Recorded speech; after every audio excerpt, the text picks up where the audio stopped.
pessoal, bom dia, boa tarde, boa noite. Para quem está me acompanhando nesse canal do YouTube, hoje eu vou falar sobre um texto, né?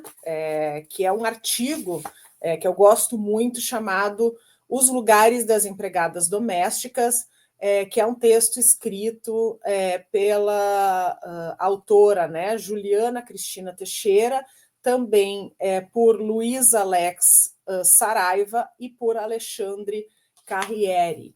Então, esse é um tema de uma das nossas aulas, né? E então eu estou gravando esse vídeo para auxiliar nos estudos de vocês e comentar um pouco mais, então, sobre esse tema, né? E se alguém tiver alguma dúvida, alguma contribuição, pode deixar as questões ali no chat, e aí a gente pode seguir essa conversa em outro momento, em vídeos posteriores, tá? Aos que se interessarem sobre o tema.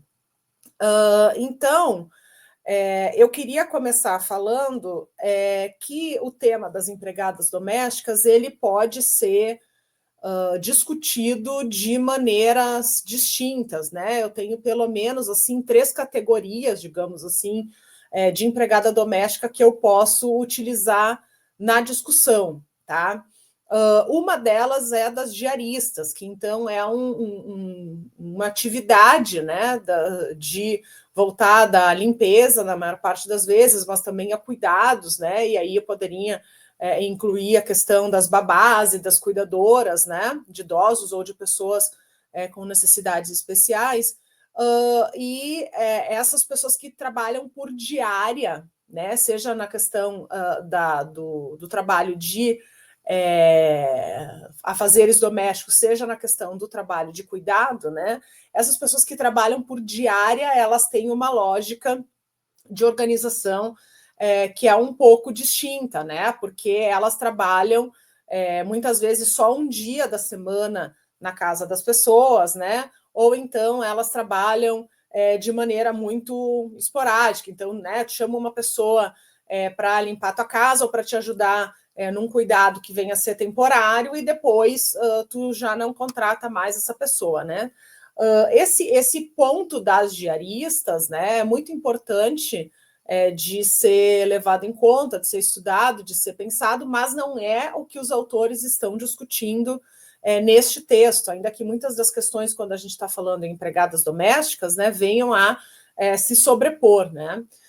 Uma outra questão é em torno da organização desse trabalho das diaristas, por exemplo, né? Em sua maior parte das vezes, mulheres que fazem esse serviço de trabalho doméstico, né? Considerado trabalho doméstico. Neste caso, remunerado, né? Que tem também o trabalho que não é remunerado, né? Então, as organizações, e aí esse seria uma segunda forma de tratar com esse tema, né, diz respeito a todos os atravessadores que se colocam dentro da organização desse trabalho, por exemplo, das diaristas, né? Então, eu tenho cooperativas que são organizadas, muitas delas em torno da questão do trabalho do cuidado. Eu tenho a organização de empresas terceirizadas. Então, né, quando alguém quer uma diarista, a pessoa pode contratar uma empresa de serviços e essa empresa de serviços tem a sua forma de contratação dessas mulheres, né? Mas eu também posso contratar de maneira completamente autônoma, então eu fico sabendo quem é a pessoa, chamo lá pelo grupo do bairro, né? Tenho contato, indicação de alguém, chamo a pessoa que trabalha por conta, né? Ou ainda eu posso chamar uma pessoa para fazer uma limpeza da minha casa por uma plataforma digital.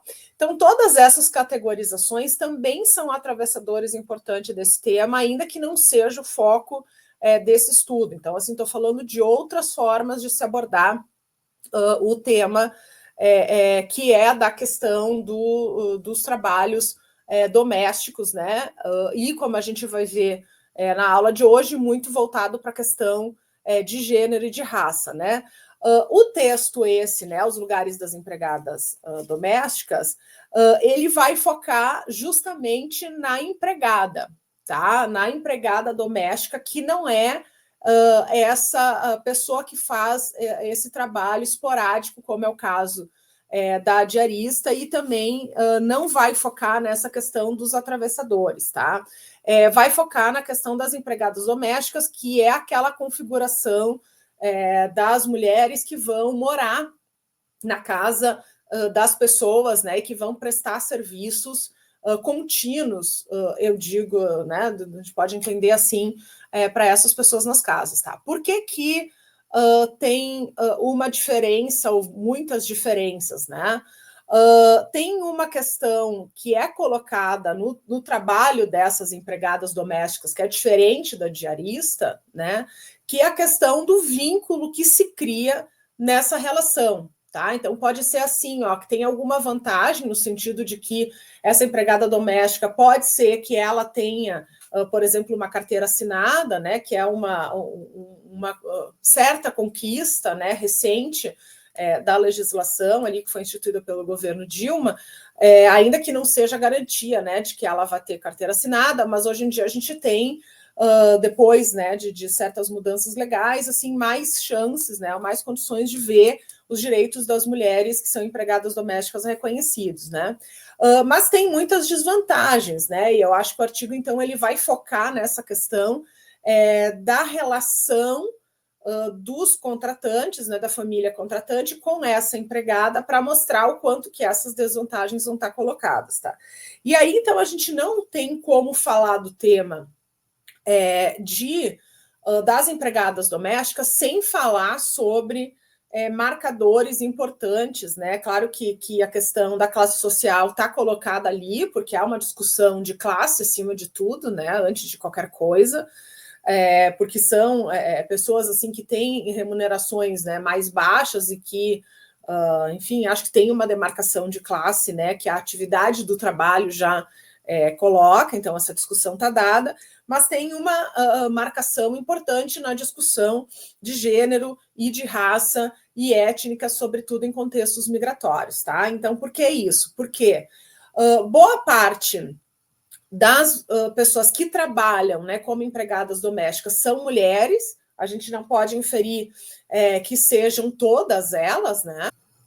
Então, não quer dizer que, em sua maioria, né, em sua totalidade, desculpa, mas assim, em sua maioria são mulheres, né, que trabalham como empregadas domésticas. Ainda tem algumas pessoas que muitas vezes, né, são homens, trabalham como motoristas, jardineiros, enfim, dentro de uma configuração muito semelhante, ou até de companheiros dessas mulheres que trabalham como caseiros, né, em alguns espaços, mas a sua maior parte das vezes são mulheres, em sua maior parte das vezes são mulheres negras, e há um contexto migratório, né, seja de migrações internacionais ou nacionais, que está muito colocado, né? Então, há muitas mulheres que procuram outros países, por exemplo, para trabalhar como empregadas domésticas ou para trabalhar nessa questão dos serviços, né, domésticos e de cuidado. E aí ela se coloca numa posição de muita fragilidade, porque, enfim, então, num cenário, digamos assim, que não tem visto de permanência no trabalho, que não tem visto para poder exercer aquela atividade, então já estão, assim, num contexto ilegal, elas já precisam de um lugar para ficar, elas já dependem daquele dinheiro, então todo esse contexto de fragilidade vai fazendo com que elas, não raro, se coloquem em situações que são de extrema exploração, de extrema precarização, né, de condições análogas ao trabalho escravo, né?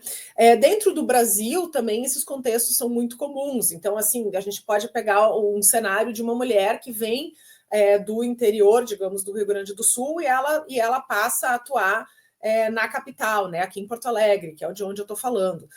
Então, ela, quando sai daquela região interiorana, né, ela já sai de uma forma desprotegida, então ela já está precisando de um lugar para morar, ela já não conhece ninguém, ela não tem uma rede de apoio, ela está precisando muito daquele dinheiro, então é muito fácil que ela se coloque numa condição de exploração mais do que em outros contextos, onde, né, bem ou mal, a pessoa tem um lugar para ficar, ela tem a família por perto, né? Então, essa questão da empregada doméstica, né, em boa parte dos casos, residir na casa, né, acaba sendo uma porta de entrada para essas mulheres nesses contextos migratórios, né, que não tinham trabalho não tinha uma fonte de renda lá nos seus países e que passam a migrar para poder trabalhar. E aí um espaço que oferece não só um emprego, né, mas também um lugar para ficar, ele passa a ser um lugar bastante atraente, né? Só que essa questão de tu ter um emprego e um lugar para morar, apesar de, né, ser algo assim, né, que pareça ser interessante, sobretudo para essas mulheres nesse contexto migratório, né, ou de não ter parentes próximos no local, acaba sendo também uma grande armadilha, tá? Por que é uma grande armadilha? Porque a pessoa vai estar à disposição daquela família, bem da verdade, 24 horas por dia, 7 dias por semana, né? Então, apesar de ela ter uma jornada de trabalho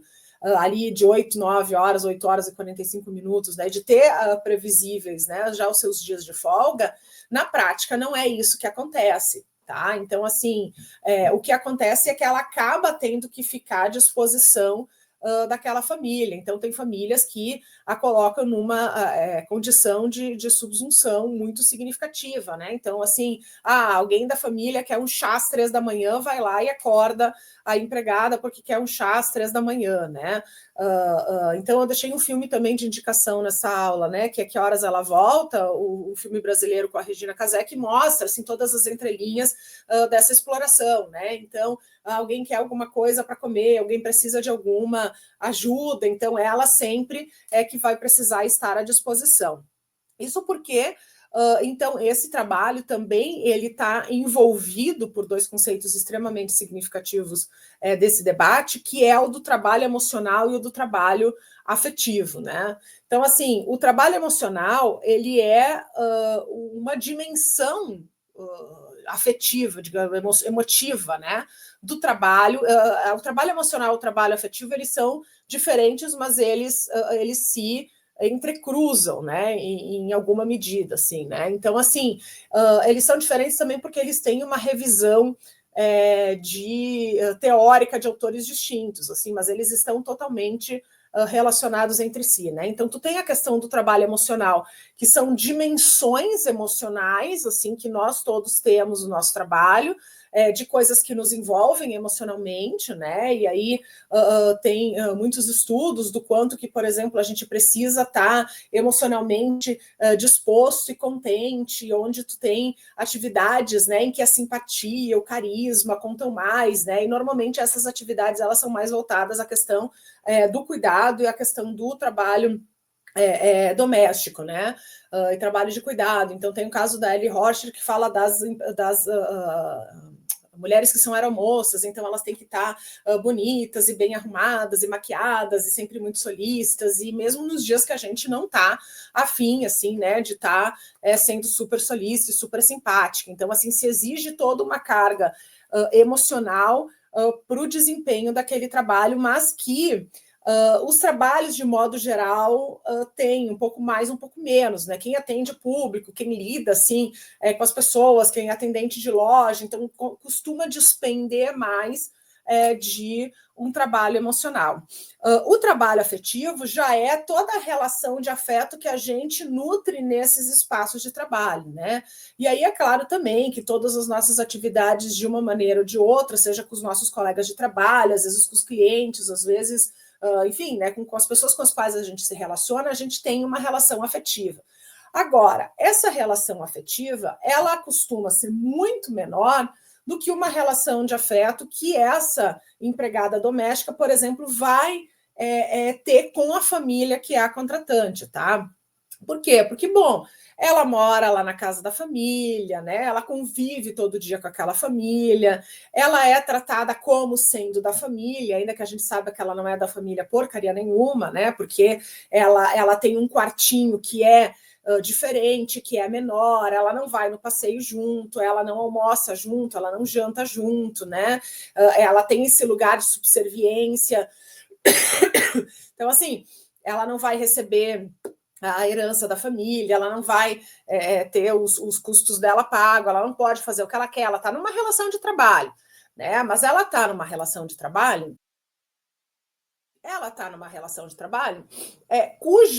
o apelo afetivo é muito comum, tá? É muito comum.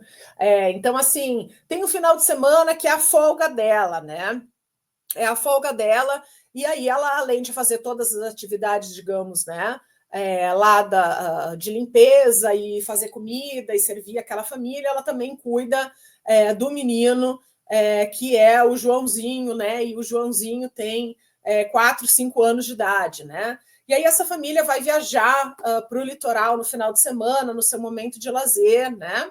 E aí ela não, ela tem um tempo dela para ela descansar, para ela encontrar a família dela, para ela sair, comprar alguma coisa que ela queira, fazer um passeio que seja do interesse dela, dormir, qualquer coisa, né? Porque é o tempo de folga dela. Mas aí essa família, por exemplo, diz assim: não, mas tu tem que ir na praia com a gente, vai ser legal, a gente vai te levar, olha que oportunidade, né, de tu ir na praia com a gente. Ela, não, eu vou me manter, né, eu quero descansar, eu quero ter o meu tempo, eu quero ter um espaço para mim, eu quero visitar os meus filhos, né? E aí a família diz assim: não, mas tu tem que ir, porque Joãozinho não vai conseguir ficar na praia se não for junto contigo, porque ele sente muita falta de ti, né?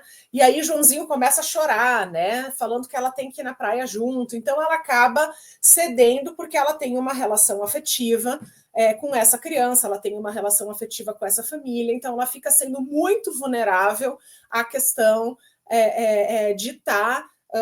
Ter que ir viajar com esta família, ter que estar à disposição dessa família.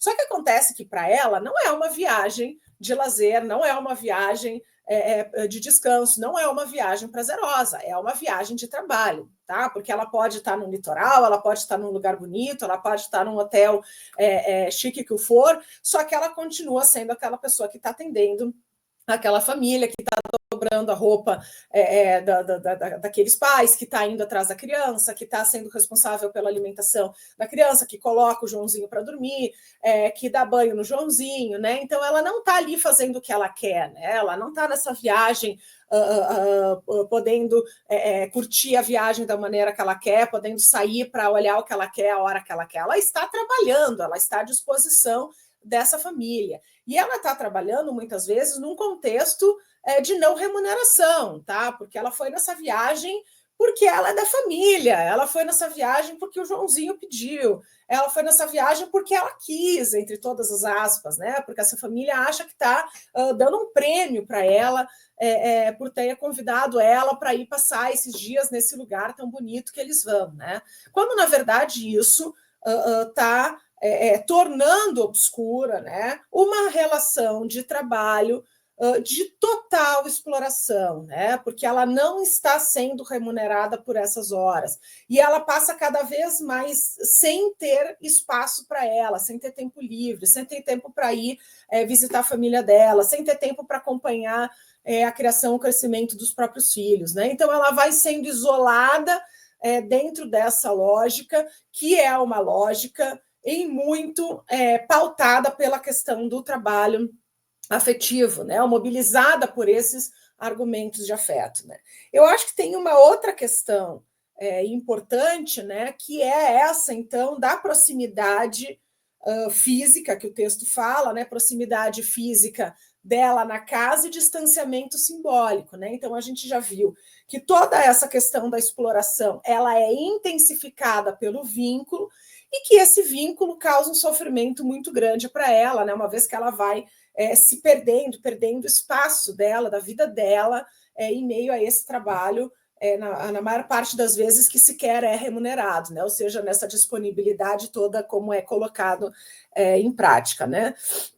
E essa questão de estar numa proximidade física e num distanciamento simbólico é mobilizada pelo texto por um conceito muito interessante, que é o conceito de lugar e não lugar, do Marc Augé, né, que é um antropólogo muito interessante, tem um livro que chama, né, Lugar e Não Lugar, então é um material que vocês podem acessar, que é um livro muito interessante, né, que está em algum lugar dessa estante, aliás, né, mas que vai falar sobre essa dimensão dos lugares.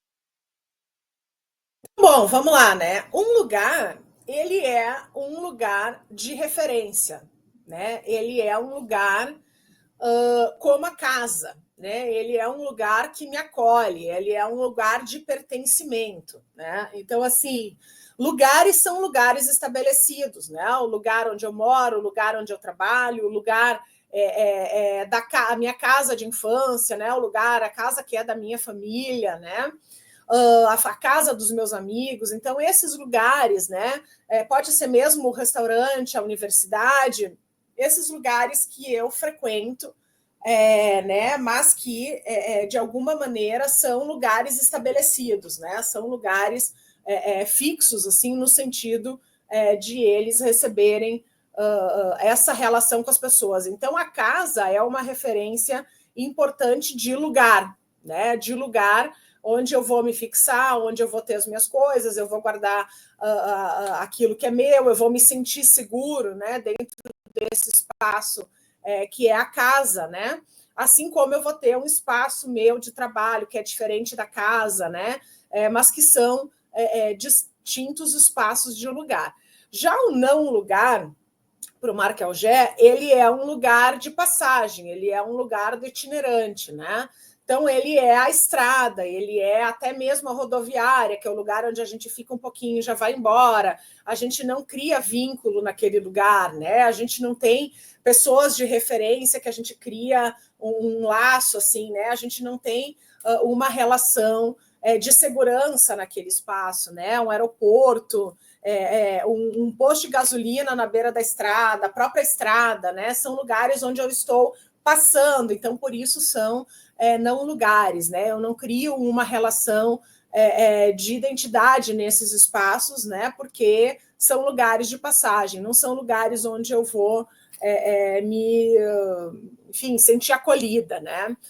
Então, eles vão tratar o quarto da empregada doméstica como um não lugar, tá? Porque ele não é um lugar, aquela casa onde essa pessoa está morando não é a casa dela, né? Não é um lugar em que ela se sinta acolhida, que ela se sinta amparada, que ela se sinta protegida ou que ela se sinta pertencente, tá?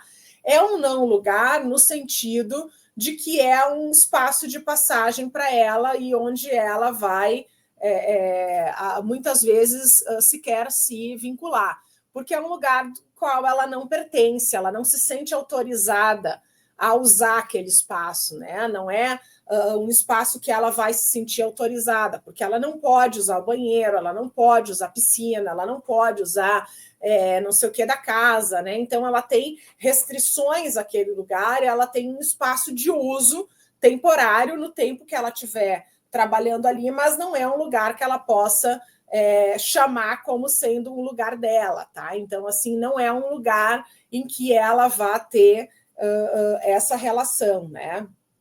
Então, ela tem, além desse espaço de não lugar, ou seja, esse espaço itinerante, como um espaço que ela vai morar, ela tem uma relação de imbricação do espaço de trabalho com o espaço de moradia, né?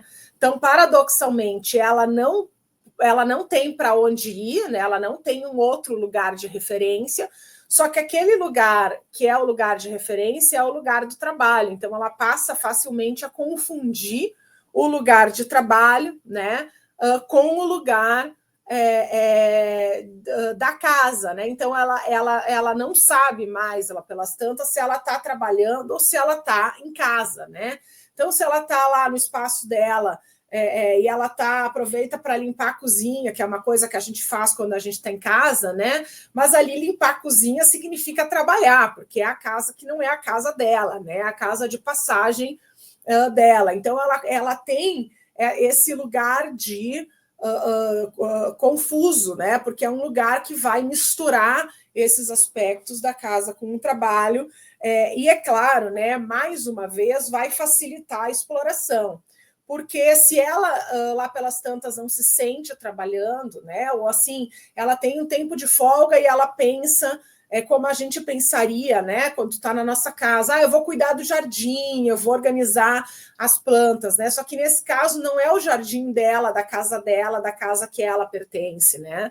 É o jardim da casa que ela trabalha. Então, essa confusão, ela é uma confusão proposital, já que ela se coloca sempre, né, de modo a fazer com que essas pessoas, de novo, mais uma vez, mulheres, né, e mulheres pretas, periféricas, imigrantes ou estrangeiras, né, venham a trabalhar mais, né? Então, aqui a gente tem um viés de estudo que é extremamente interessante, né? Por um lado, assim, uma marca escravocrata, né, da nossa sociedade brasileira. Não são todas as sociedades que têm essa questão de uma dependência de uma empregada doméstica que vá viver para servir essa família, né? Então isso é uma coisa bastante assim associada, né, à nossa perspectiva histórica escravocrata, né?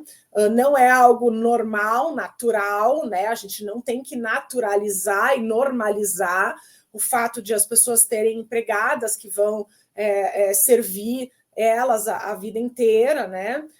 E muito menos a gente deve aceitar, né, que essa servidão se coloque de maneira não remunerada e de maneira a extrapolar o tempo de descanso, o tempo de lazer, o tempo que essas mulheres precisam ter para elas, para a vida delas, né? Então, eu acho que assim é um tema muito presente ainda, né, dentro da nossa realidade, infelizmente, a questão de abusos, né, acometidos a tantas mulheres que são trabalhadoras, né, dessas residências ainda é algo muito comum.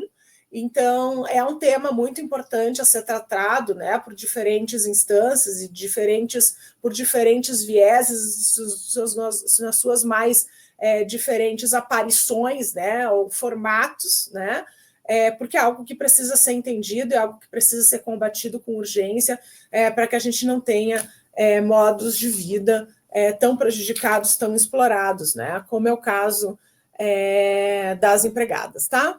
Mas então eu fico por aqui, agradeço a vocês pela atenção, obrigada por estarem comigo em mais uma aula, né? E até o próximo vídeo deste canal, desta professora que adora falar sobre muitos assuntos que são relacionados a teorias sociais, à academia, à administração pública, a políticas públicas, as questões do trabalho, das plataformas, ao gênero e tudo mais. Beijo!